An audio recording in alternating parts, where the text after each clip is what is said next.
जय हिंद दोस्तों, एक बार फिर से आप सभी का स्वागत है हमारे अंकुर क्लासेस चैनल पर। तो अभी तक हमारे हिंदी का जो टॉपिक था, जो नेक्स्ट वीडियो में पढ़ाया था वो था वाच्य का। आज हम स्टार्ट करते हैं काल। तो आज का जो हमारा टॉपिक आता है वो आता है काल। तो पहला पॉइंट तो यही आता है कि काल का शाब्दिक अर्थ क्या होता है। तो काल का शाब्दिक अर्थ होता है समय। काल का शाब्दिक अर्थ होता है समय। और काल किसे कहते हैं?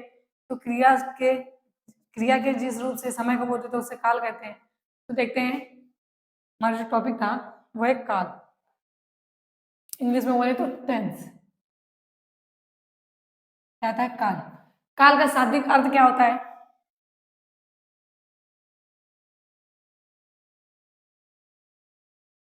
काल का शाब्दिक अर्थ होता है समय। काल का शाब्दिक अर्थ होता है समय। तो पहला हमारे पहली डेफिनेशन बनती है वो क्या बनती है? 2 से 3 डेफिनेशन बताएंगे जो समझ में आ जाए। तो पहली आती है हमारी डेफिनेशन में परिभाषा क्या बनती है? तो परिभाषा बनती है, काल क्रिया के उस रूपांतर को कहते हैं। काल क्रिया के उस रूपांतर को कहते हैं। काल क्रिया के उस रूपांतर को कहते हैं जिससे उसके रूपांतर को कहते हैं जिससे उसके। तो काल क्रिया के उस रूपांतर को कहते हैं जिससे उसके कार्य व्यापार जिससे उसके कार्य व्यापार का समय, कार्य व्यापार का कार्य व्यापार का समय और उसकी और उसकी पूर्ण और अपूर्ण अवस्था का पूर्ण अवस्था का बोध करते हैं, या फिर पूर्ण अवस्था का बोध करें, तो उसे क्या कहते हैं?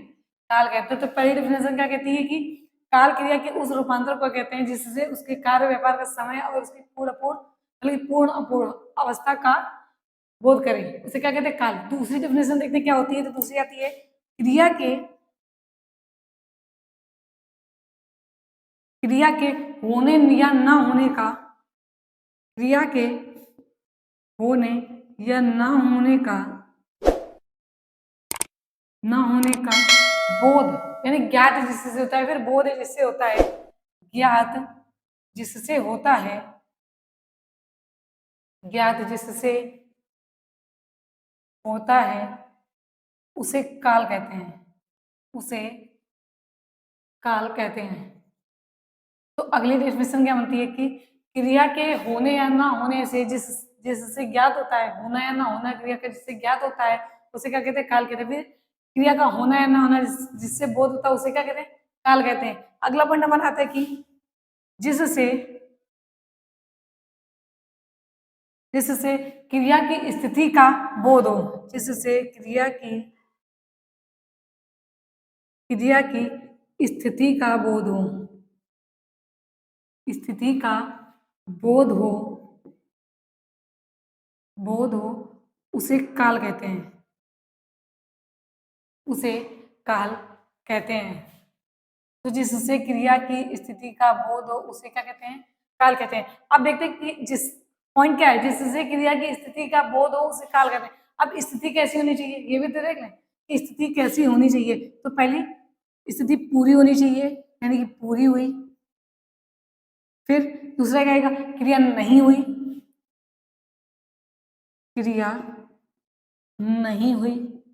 और तीसरा पॉइंट जो आता है वो आता है क्रिया की अपूर्णता, क्रिया की अपूर्णता,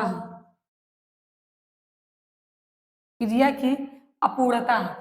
तो परिभाषा क्या थी? काल क्रिया के उस रूपांतर को कहते हैं जिससे उसके कार्य और व्यापार का समय और उसकी पूर्ण व्यवस्था का बोध होता है, उसे काल कहते हैं। दूसरी डेफिनेशन कहती है जिस क्रिया के होने या न होने का ज्ञात जिससे होता है, यानी क्रिया हुई है या नहीं हुई जिससे ज्ञात हो उसे क्या कहते हैं?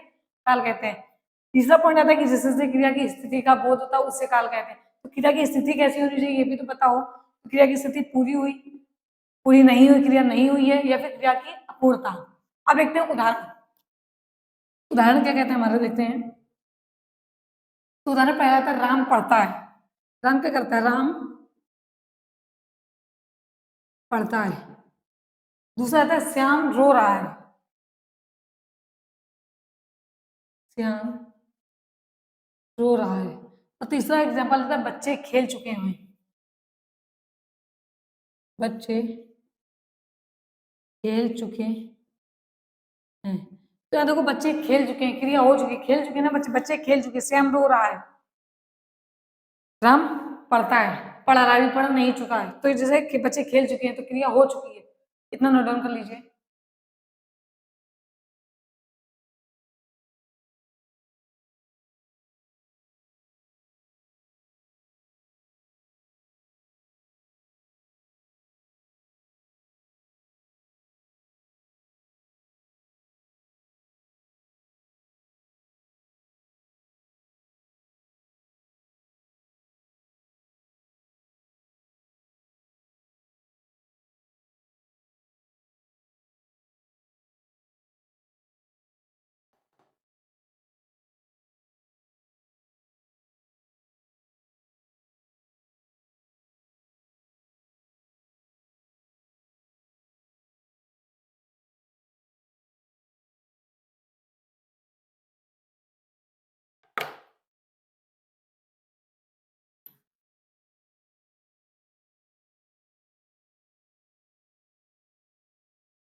ये हो गया हमारा काल।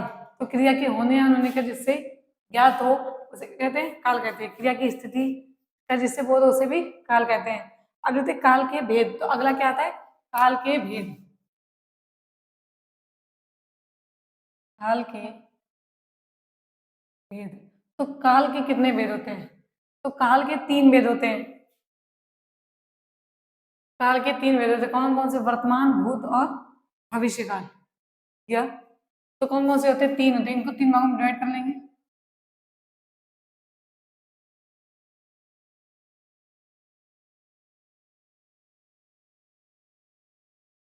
तो क्या आएगा?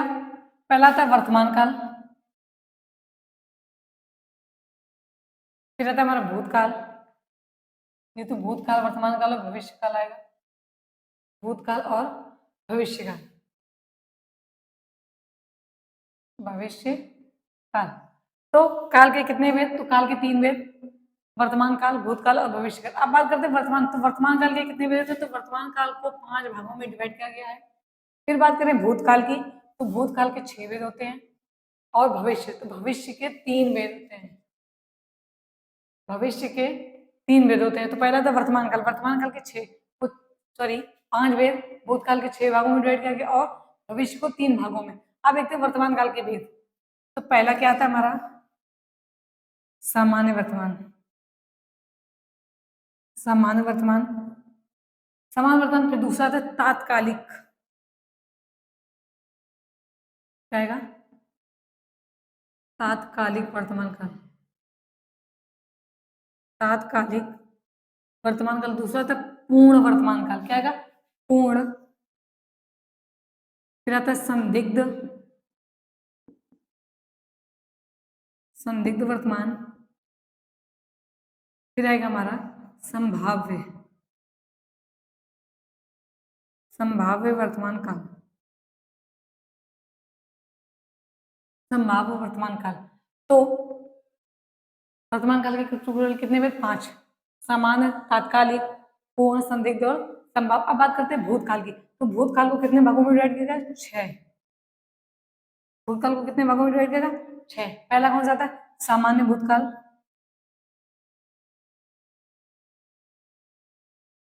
सामान्य भूतकाल। दूसरा क्या आता है? दूसरा आता है आसन्न भूतकाल। आसन। फिर होता है पूर्ण भूतकाल। फिर आता है हमारा अपूर्ण भूतकाल। अपूर्ण भूतकाल। फिर आता है संदिग्ध। संदिग्ध भूतकाल। और लास्ट जो छठवां आता है हमारा, वो आता है हेतु हेतु मद भूतकाल। कौन सा आएगा? हेतु हेतु मद भूतकाल। हेतु हेतु मद भूतकाल। हेतु हेतु मद भूतकाल। अब बात करते हैं भविष्यकाल की। भविष्य काल को 3 भागों में डिवाइड किया गया है। भविष्य काल को 3 भागों में डिवाइड किया गया। कौन कौन से 3 भाग हो गए? तो भविष्य काल के पहला आता है सामान्य भविष्य काल। सामान्य भविष्य काल। फिर कौन सा आता है? दूसरा आता है हमारा संभाव्य भविष्य।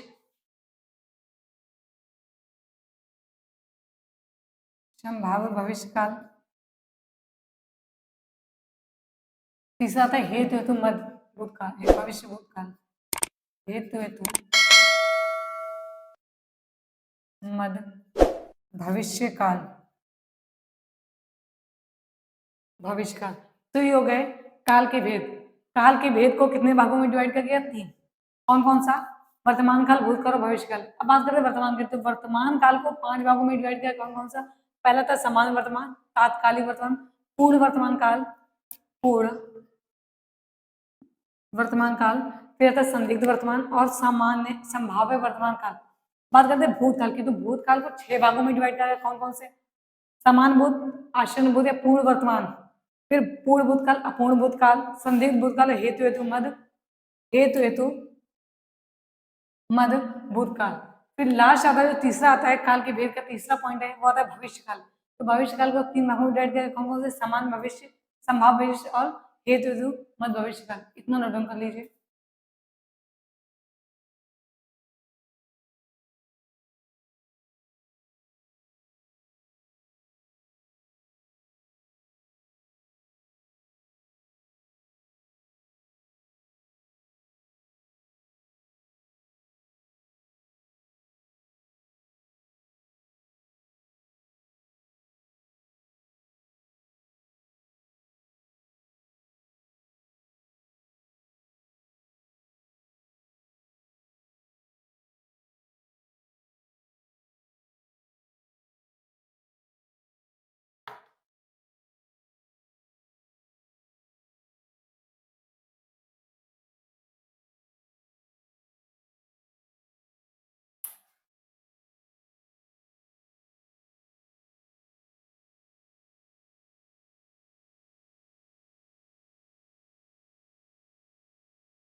तो अब बात करते हैं वर्तमान काल की। क्या था हमारा? वर्तमान काल। टॉपिक हमारा आता है वर्तमान काल। तो वर्तमान काल किसे कहते हैं? जिससे क्रिया के होने का बोध हो, यदि चल रहे समय का बोध हो, जिससे क्रिया के, जिससे क्रिया के चल रहे चल रहे समय का बोध हो, चल रहे समय का बोध हो, उसे वर्तमान काल कहते हैं। उसे वर्तमान काल कहते हैं। तो जिससे क्रिया के चल रहे समय का बोध हो, उसे क्या कहते हैं?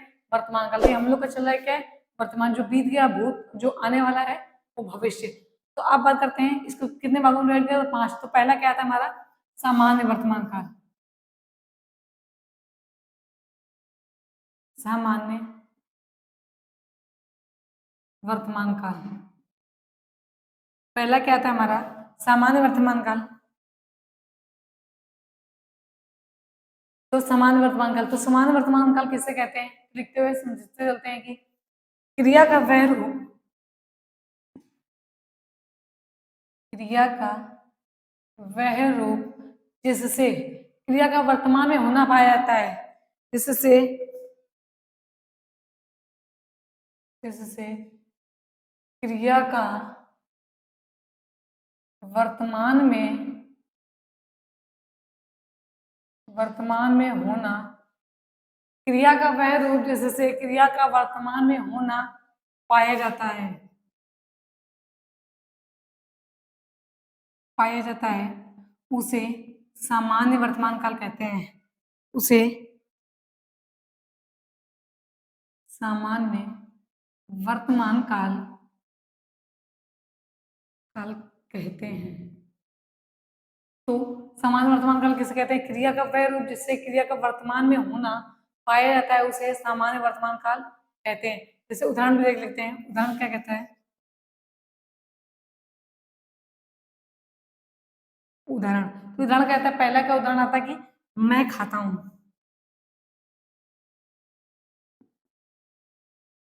मैं खाता हूं, नरेंद्र लिखता है। दूसरा एग्जाम्पल कहता है नरेंद्र लिखता है। नरेंद्र लिखता है। नीतू स्कूल जाती है। नीतू स्कूल जाती है। नीतू स्कूल जाती है। तो ये क्या हुआ कि क्रिया का वह रूप जिससे क्रिया का वर्तमान में होना पाया जाता है, उसे क्या कहते हैं? सामान्य वर्तमान काल कहते हैं। जैसे मैं खाता हूँ, वर्तमान चल रही है क्रिया ना, मैं खा रहा हूँ, ना कि खा चुका हूँ। आज मैं खा चुका था तो भूतकाल में पहुंच जाएगा। मैं खाने वाला हूँ, भविष्य में हो गया। खाया नहीं है, खाने वाला हूँ, तो मैं खाता हूँ। खा रहा है ना, क्रिया चल रही है ना, वो तो क्रिया कर रहा है। तो क्रिया का वह रूप जिससे क्रिया का वर्तमान में होना पाया जाता है, उसे क्या कहते हैं? समान वर्तमान काल। तो मैं खाता हूँ, नरेंद्र लिखता है, वो भी लिख रहा है, उसका भी लिखना समाप्त नहीं हुआ है। फिर तो नीतू स्कूल जाती है, जा रही है, पहुंची तो है नहीं ना। तो ये क्या हुआ? समान वर्तमान काल। तो वर्तमान काल किसे? जिससे क्रिया के चल रहे समय का बोध होता है, उसे वर्तमान काल कहते हैं। और क्रिया का वह रूप जिससे क्रिया का वर्तमान में होना पाया जाए, उसे समान वर्तमान काल कहते हैं। अब देखते हैं हमारा तात्कालिक वर्तमान या फिर तात्कालिक अपूर्ण वर्तमान काल। तात्कालिक अपूर्ण वर्तमान, तात्कालिक अपूर्ण वर्तमान तो किसे कहते हैं? क्रिया का वह रूप, क्रिया का वह रूप, क्रिया का वह रूप जिससे यह पता चलता है कि क्रिया का वह रूप जिससे यह पता चलता है कि जिससे यह पता चलता है कि, कि क्रिया, क्रिया का वह रूप जिससे पता चलता है कि क्रिया वर्तमान काल में हो रही है। क्रिया वर्तमान काल में हो रही है, उसे क्या कहते हैं? उसे तात्कालिक या अपूर्ण वर्तमान काल कहते हैं। क्या? तो इसके एग्जांपल लिखते हैं। तो पहला आता हमारा मैं गा रहा हूं।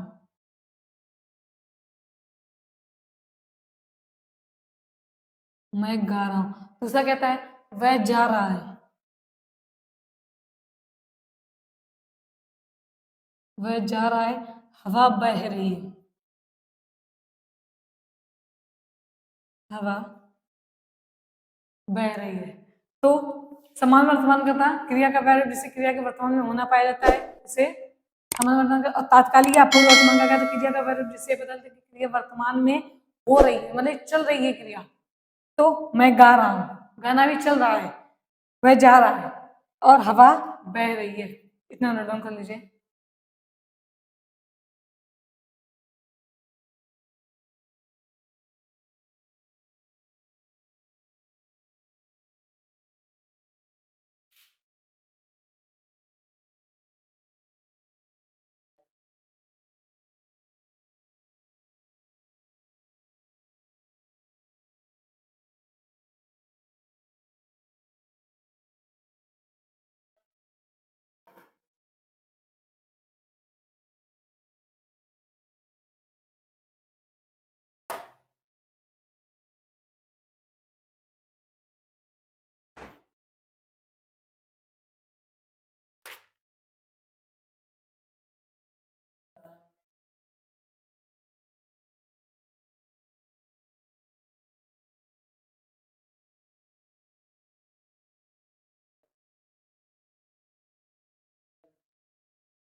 तो अब बात करते हैं अगली जो आती है वो आती है पूर्ण वर्तमान काल। पहला आता है सामान्य वर्तमान, फिर आता है तात्कालिक या पूर्व वर्तमान काल।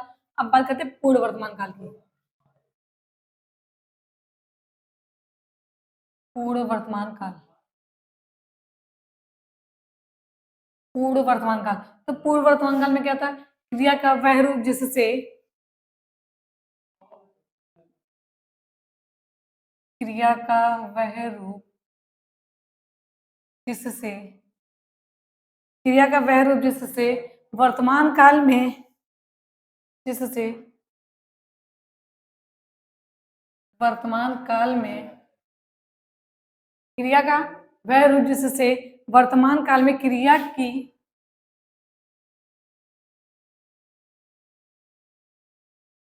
वर्तमान काल में कार्य की पूर्ण सिद्धि हो, यह सिद्धि का बोध हो, पूर्ण सिद्धि का बोध हो, उसे पूर्ण वर्तमान काल कहते हैं। और उसे पूर्ण वर्तमान काल कहते हैं। तो क्रिया का वह रूप जिससे वर्तमान काल में कार्य की पूर्ण सिद्धि का बोध हो, मतलब कार्य पूरा हो चुका हो, तो वहां उसे क्या कहते हैं? पूर्ण वर्तमान काल कहते हैं। जैसे उदाहरण में देखते हैं कि उदाहरण पहला आता है कि मैंने मैंने रोटी खाई है,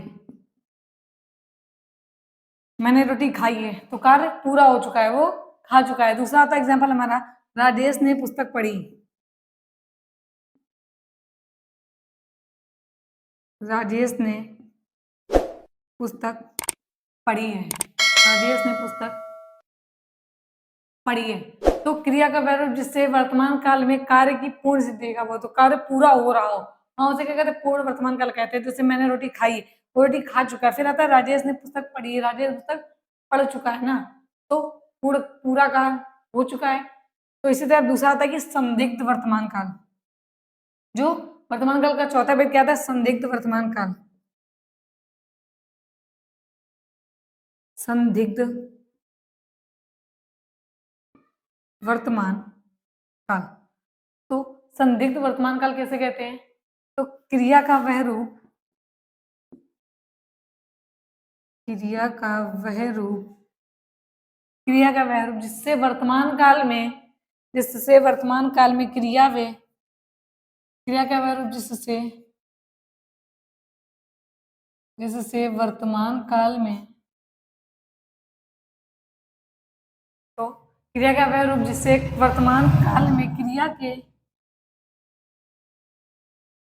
के होने में संदेह पाया जाए, क्रिया के होने में संदेह पाया जाए,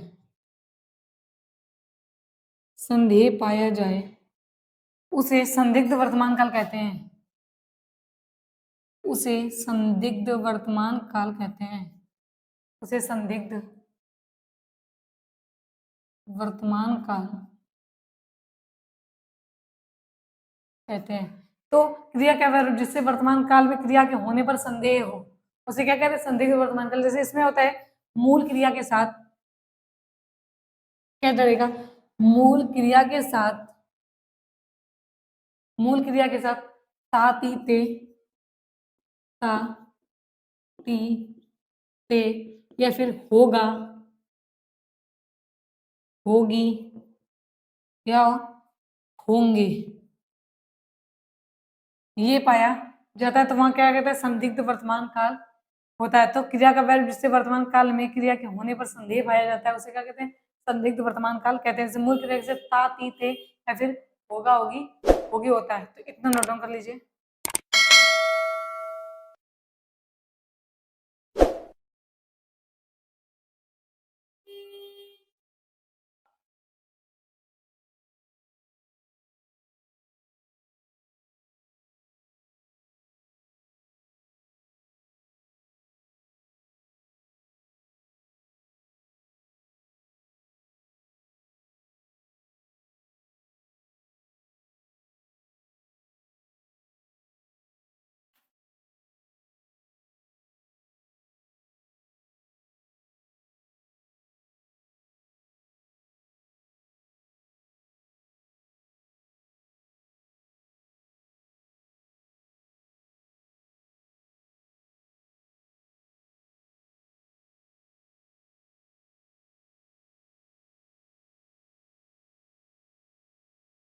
अब बात करते हैं जो लास्ट था वर्तमान काल का, पांचवा भेद आता वो था संभाव्य वर्तमान काल।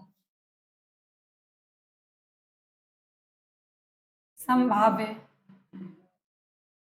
वर्तमान काल। तो संभाव्य वर्तमान काल में क्या कहते हैं, तो पहले ये था कि क्रिया के जिस रूप से, क्रिया का वह रूप या क्रिया का वह रूप जिससे, क्रिया का वह रूप जिससे वर्तमान काल में, जिससे वर्तमान काल में क्रिया का वह रूप जिससे वर्तमान काल में कार्य पूरा होने, कार्य पूरा होने में संभावना रहती हो, होने में संभावना रहती हो, संभावना रहती हो, उसे संभाव्य वर्तमान काल कहते हैं। उसे संभाव्य वर्तमान काल, उसे संभाव्य वर्तमान काल कहते हैं। तो क्रिया का वह रूप जिससे वर्तमान काल में पूरा, वर्तमान काल में कार्य पूरा ना हुआ, होने की संभावना हो, उसे क्या कहते हैं, संभाव्य वर्तमान काल। जैसे उदाहरण देखें तो उदाहरण में क्या आएगा, वह आया है, वह आया है, वह आया है। तो आया है कि नहीं आया है, कुछ कंफर्म नहीं है। इसी तरह दूसरा आता है कि वे गए हैं। तीसरा एग्जाम्पल है संभव है, संभव है मीरा खाना बना रही है, संभव है मीरा खाना बना रही है। संभव है मीरा खाना बना रही है कि नहीं बना रही, कुछ कंफर्म नहीं, क्लियर नहीं बताया जा रहा कि बन रहा है कि नहीं है। तो होने में, कार्य पूरा होने में संभावना है। इसी तरह तीसरा आता है कि लगता है, लगता है आप पढ़ रहे थे,